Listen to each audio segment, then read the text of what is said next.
What's up, everybody? Dan Karpuc here for Trend Center, and I have another episode of Trender Trap for Monday, August 10th. Time is really flying, and football is right around the corner, so I have some college football and NFL trends to get into on today's show, in addition to an MLB trend. And we're going to start right there with baseball with the Phillies at the Cardinals, 7:45 first pitch Eastern time. And here is the trend from Trend Center. Opponents have gone 11-1 on the money line. That's 91.67% for 11.09 units of profit against the Phillies, with Andrew Painter starting since April 12th. Is this a trend to tail with the Cardinals plus 104, or a trap to fade with the Phillies minus 108? This is a trend that I want to tail. I'm going to take the Cardinals plus 104 in this spot, and there are reasons to believe that this trend is going to continue. Painter simply hasn't looked like a finished major league pitcher yet.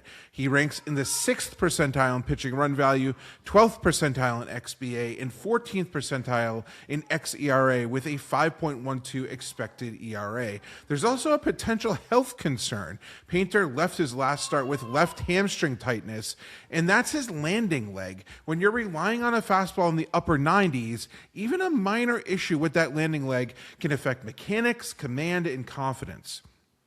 The Phillies also haven't been an intimidating road offense. Despite adding Luis Arias, Philadelphia owns the second worst road OPS in baseball, which makes it tough to justify laying minus 108 in this spot, even with that improved bat in there. On the other side, Hunter Dobbins gives St. Louis a legitimate chance to win the pitching matchup. His advanced metrics are average to above average, and in 8 appearances this season, including 5 starts, he's allowed more than 3 earned runs just one time. He's also faced quality offenses like the Pirates, the Cubs, the Brewers, and the Yankees.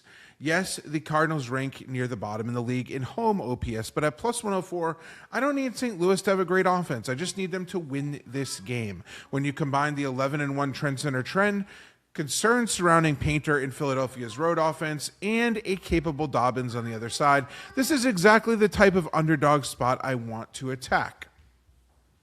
Heading into college football week 0, let's do it.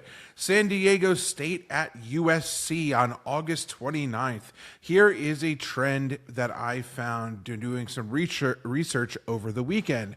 Under Lincoln Riley, USC has gone 8-2 to the over. That's 80% for 5.8 units of profit before week 5, favored by 21 or more points. So is this a trend to tail with over 59.5 points, or a trap to fade with under 59.5 points? This is a trend to tail. I'm going to side with the over 59.5 points in this spot. The biggest reason is that Lincoln Riley's USC teams have consistently produced points when laying big numbers. The Trojans are 16-4 to the over. That's 80% for 11.6 units of profit, as favorites of 14 plus points under Riley, including a perfect 6-0 to the over when favored by 30 or more. They're almost at minus 40 favorites in this spot. It's hovering in the high 30s right now.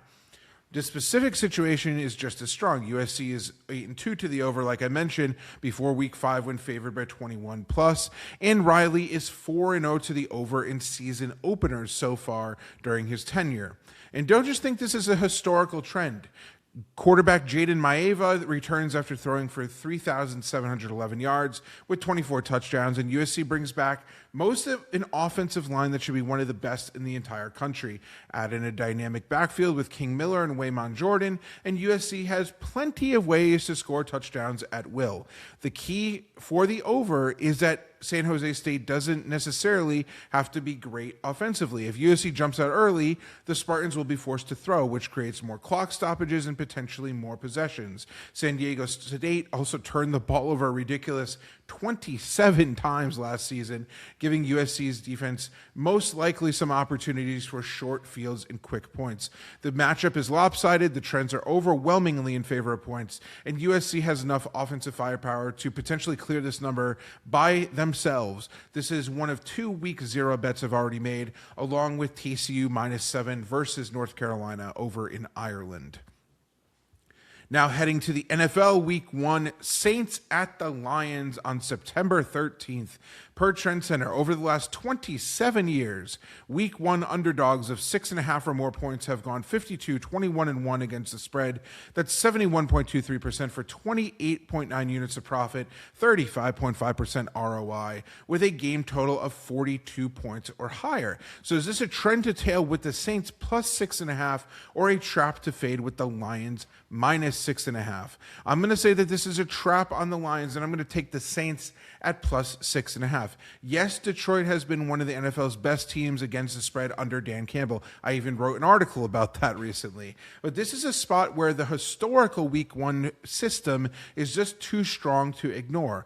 And there are legitimate reasons to back New Orleans in this spot. Tyler Shock gets another year under his belt, while the Saints have added weapons around him with first-round pick Jordan Tyson at wideout, Devon Vele as the new slot receiver, and Travis Etienne Jr. in the backfield. Chris Olave re-signed at big money. Juwan Johnson's going to be back as one of the best offensive tight ends, or pass-catching tight ends, I should say, in the game. So therefore, head coach Kellen Moore has plenty of ways to attack Detroit with 11 personnel.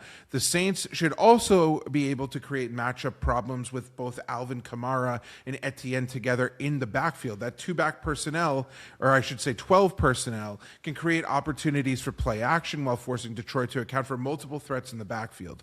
Meanwhile, Detroit has some major defensive questions entering week one. They just lost Terrion Arnold by cutting him due to some off-field issues, have uncertainty at both starting safety spots with some injuries to Brian Branch and Kirby Joseph, and their secondary allowed 7.3 yards per pass attempt last season.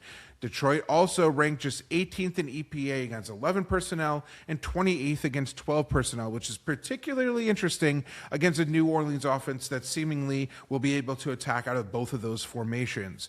There are also concerns in the front seven, despite getting Aiden Hutchinson back. They ranked 18th in yards per carry allowed last season and 30th in negative run rate. The Lions also have to replace Alex Anzalone and continue to deal with uncertainty along the defensive line. And don't overlook the biggest potential week one variable. Detroit has a new offensive coordinator in Drew Petzing.